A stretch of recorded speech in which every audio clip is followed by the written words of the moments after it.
Near mint condition, the home of collected editions. And check out that eye, that's exactly what we want to see. Woo, look at that panel, baby. And that, as they say, is that.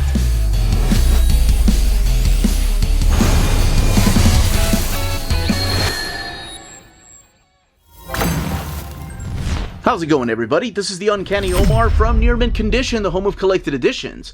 And join me today for my overview of the Blade Runner 2019, the complete series Omnibus from Titan Comics. So let's take a look at this book together.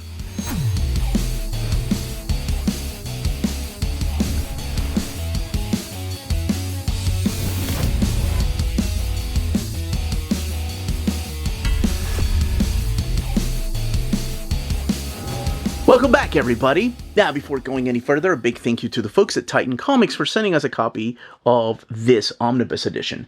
This book is already out in the direct market and book market by the time you're watching this video. And this is their latest Omnibus edition. Now, to kind of give you an idea as to how big this book is, because it is bigger than their other Omnis that they've released. For example, here it is compared to the Titan Comics release of the Conan the Barbarian Omnibus, Volume 6. So that kind of gives you an idea of just how much taller and longer it is.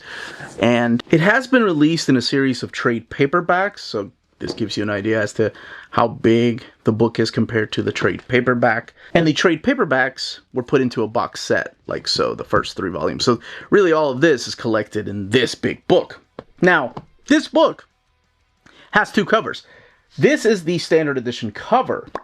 On the left-hand side is your direct market cover. The standard edition cover is supplied by Ben Oliver, while the direct market cover is supplied by Christian Ward. That direct market cover is only available at places like cheapgraphicnovels.com, waltzcomicshop.com, bdcosmos.com, forbiddenplanet.com, dyingbreedcollectors.com, readcomics.com, comicsbugle.com, organicpricebooks.com, In-Stock Trades, Tales of Wonder, DCBS, and of course your local comic book store. While the standard edition cover that we're looking at here is available everywhere. So the Blade Runner 2019 logo up there, Michael Green, Mike Johnson, Andre Guinaldo, the complete series Omnibus, and there's Ash on the spine, the complete series Omnibus, Green, Johnson, and Guinaldo, and Titan Comics logo there. And in the back here we have the Titan Comics logo and the Alcon logo. And suggested for mature readers. And this does not have a dust jacket. And it does have a flat spine. We'll look at the binding in a little bit. So I'm going to open it up and tell you a little bit about the story found in here. Look at this artwork, look at the extras, and then, of course, look at the build of the book. And I will say when this takes place in the timeline of Blade Runner, the movie, and, of course, the 2049 movie. Okay, let's go ahead and get this opened. Oh, love the fact that they're adding end sheets. Just such a nice, classy touch. There's your title page, Blade Runner, the complete series Omnibus, Titan Comics, and Alcon Publishing. And over here, written by Michael Green, Mike Johnson, Andre Guinaldo, Marco Lesco doing the colors, which I think are just extraordinary. Oh my gosh, they're so good. And Jim Campbell doing the lettering, edited by David Leitch and Jeff Connor. Over here, I think is something very important. It's dedicated to the memory of Rutger Hauer, who played Roy Batty in the original Blade Runner film and passed away on July 19, 2019. It's true to say he saw things that we people wouldn't believe. Thank you to Sid Mead, who did a lot of the artwork for Blade Runner. And then a special thanks down here to Philip K. Dick, Ridley Scott, Roger Cervic, and a bunch of people that, of course, influenced this work. And we do have some covers, not all the covers. I do like that. It's kind of like your Jonathan Hickman book, where you have just the big chunk of the story, and then you'll have maybe 1 or 2 chapter breaks, because you kind of need them, and I'll explain why. First of all, this collects the 12-issue series Blade Runner 2019. So originally it was Blade Runner 2019 Los Angeles, Offworld, and Home Again, Home Again. All 12 issues are collected in here. The book has a total of 300 and 36 pages and retails for $49.99. So we do start with this introduction here, talking about the world. In case you're not familiar with Blade Runner or replicants, it explains what replicants are, how mankind eventually in the 21st century created this robot evolution and created artificial beings identical to humans, and they called them the replicants. And then it became illegal, so then special police force or special police operatives called Blade Runners were sent to kill and retire these replicants. And this character, Anna Ashina, is supposed to be one of the very best. Now, we do have a little bit of a flashback here, welcoming you to the Tyrell Company, and then we have Los Angeles 2000, so 19 years before the story takes place here, where we do meet the little character of Anna Ashina, and she's there with her nanny, and she's kind of breaking down, her nanny's breaking down the police force and how you're supposed to always keep an eye out because people are keeping an eye on you. Then we fast forward to 2009 where we learn, very important to note because I had to go back and I'm like, oh, that's right, she does. She's walking on crutches here, this little girl. And over here, she's got this harness around her that's, I assuming, helping her walk. But here she's talking to this doctor, and this doctor who calls her by her name, Ashina, and she's like, no, call me Ash. And that's what everybody calls her throughout here. But he's making this brace for her. And this brace is going to help her walk. And just giving her that ability. And there's an ad for Nexus 6 here. And then we jump to 2013. Where she has pretty much her first kill of her first replicant. And I really like this scene right here where when she's talking about souls, the replicant is, and she's like, you think you're doing something good, but you think we don't have souls. What happens to yours every time you do this? And she's like, hard to say, you're my first. I love that. Kind of gives you an idea of who this character is and how she's going to act in this world. So she does become a Blade Runner. And in the first issue, she does a lot of things, again, mature rating, that she doesn't believe, replicants, like a lot of people at this time, aren't really human and don't have souls. So she is approached by her boss, and her boss has to remind her, you're the best and I need you for this, but you have been summoned. Very similar to the way that Decker was asked out of retirement by his boss, when his boss was just kind of laying it out, like, you're the best at ever being a Blade Runner. I need you back on this case. Very similar to that, and I kind of like that. And similar, man, there's just so much Blade Runner, like the backgrounds, it's just so much thought put into this book. But what happens is that she is summoned by this business tycoon named Alexander Selwyn. And in here you get a little bit of more information about Ash. She doesn't like flying. Again, she's got this harness. And you learn a little bit that the harness has to be powered every few...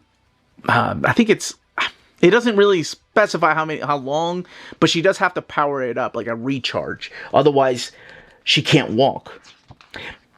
This guy right here, Alexander Selwyn, is a very close and personal friend to Eldon Tyrell, the guy that made all the replicants, and he is missing his wife and kid. Something is going on. They've either been kidnapped or they have left. Somebody has taken his wife and daughter, and he wants her to go and find them. And that's what she sets out to do. She starts asking questions. She tries to find the chauffeur, and then eventually we get to see the mom right here and the daughter walking around Earth. And again, this is like this future where Earth has kind of become a dump, and everybody has taken off to go and be off-world, which we really don't see in the movie, so it's really cool. I got excited when one of the chapters is called Off-World. Yeah, we actually get to see that. And this is how she powers this back brace up. She sits in a wheelchair.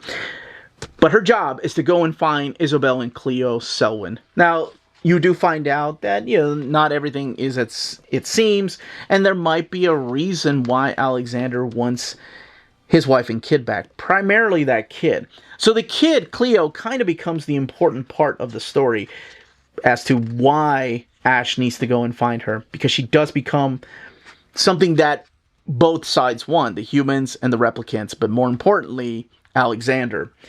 So while both Isabel and Cleo are in hiding, of course, people come after them, and then it kind of becomes a a game, or I'm sorry, not a game, a story of protecting Cleo as Asha learns the truth about what exactly Alexander wants from his daughter. That perhaps it wasn't just a dad missing his kid. And there is a secret with Isabel, too. In order to talk about the next part, I do have to talk a little bit about spoilers. So just in case, spoilers in just a little bit. So the next part is a little bit of a time jump, where now we have both Ash living under a different name, with Cleo also living under a different name. And again, Cleo goes missing, so it becomes the story of Ash trying to find her, because both sides want her, because whatever it is, she's needed by both sides. And she's not doing this alone, because she's also with another Blade Runner, and this is Hythe, who kind of gets her back into the mix. And then, of course, the third story arc, just a little bit, I'm going to show you the art, is called the Home Again, where they do come back to Earth. And perhaps kind of wrapping up the story, and she gets involved with different people. There's almost it's like a replicant resistance. And all of this takes place before the first movie. There are a couple of things in here that leads me to believe that this is kind of setting the stage for what's to come later on in Los Angeles in 2019. So that's what the story is. That's what the pitch is. All the way in the back, we do have some variant covers. And that's, of course, after the ending. And each of the chapters are done with a chapter break of a cover. So it's not fully Jonathan Hickman, but he does keep the covers to the individual issues all the way in the back. So you'll have about 3 chapter breaks in there. And more variant covers. Yeah, I gotta say, the artwork is killer in this. I really like the art. The cover development here. So you get the thumbnail sketches. That's John Royal's cover stamps right there. And then the character designs of Alexander, Isabel, Cleo, and Wojciech, which is his boss. The skin. Oh, I didn't talk about the skin, the lung, and the bone, and the heart. Those are the guys that are changing up the replicants. They go into hiding. So they want to appear old so they can live peacefully and away from Blade Runners. And a lot of them go off-world. The script to... I love when they do this. They show you the script, the thumbnail, the pencils, and then the colors and the lettering. Very nice addition. And this is the Sid Mead obituary back. Oh, wait, I'm sorry. Let's do this really quick. They do give you a timeline. So you have 2009, which is the Blade Runner Origins, the Tokyo Nexus. We know we have a 2029 Omnibus coming out later. And then we have the Black Lotus 2039. And then, of course, the 2049 movie, which I'm sure there'll be a 2049 series. I was really taken back by how much I really enjoyed this. I love Blade Runner. It's not one of my top 10 favorite movies, not even one of my top 10 favorite sci-fi movies. And I liked Blade Runner 2049. But this, I don't know. I just really enjoyed this, and I think a lot of it, too, has to do with the artwork. The artwork, to me, just reminds me of those Euro comics I love so much. And the color tone is just perfect. Let's look at this binding. The book has sewn binding, 336 pages, and printed in this thick, glossy paper stock. And, I mean, it lays over beautifully. Let's actually go here, yeah, to the double-page spread. Yeah, with no gutter loss. Absolutely stunning presentation. I'm surprised they went this big with a book like this. But that's it. That, as they say, is that. If you're interested in purchasing this Omnibus edition, don't forget to check out our sponsor, cheapgraphicnovels.com, your online home for graphic novels and collected editions up to 50% off cover price. They have excellent shipping and prompt and helpful service. Check out their bargain deals for up to 90% off cover price. And don't forget, the CGN also takes pre-orders. That way you don't miss out on the hottest releases. And they are currently running a special promotion for you Minties. If you're a first-time customer, after receiving your order confirmation email, reply back to that email and let them know Near Mint Condition sent you their way. They will then apply a free shipping promotional credit to your next order in the US. Cheap Graphic Novels, your source for the hottest books with the kind of deep discount, quality shipping, and customer service that will keep you coming back for more. And that was the content and page count and build of this big, beautiful book. If you have any questions, leave your questions down below. I will be doing an overview of the Blade Runner 2029 in a later episode. And what other books by Titan Comics would you love for them to collect in this big format now that I've showed it off? I didn't realize it was going to be bigger than your Marvel and DC Omnis. And yes, if you have any questions, leave your questions down below. Smash that like button. Check us out on Patreon and Spreadshop. Amazing ways to support the channel if you can do so. Everyone, stay healthy and safe out there. Much love.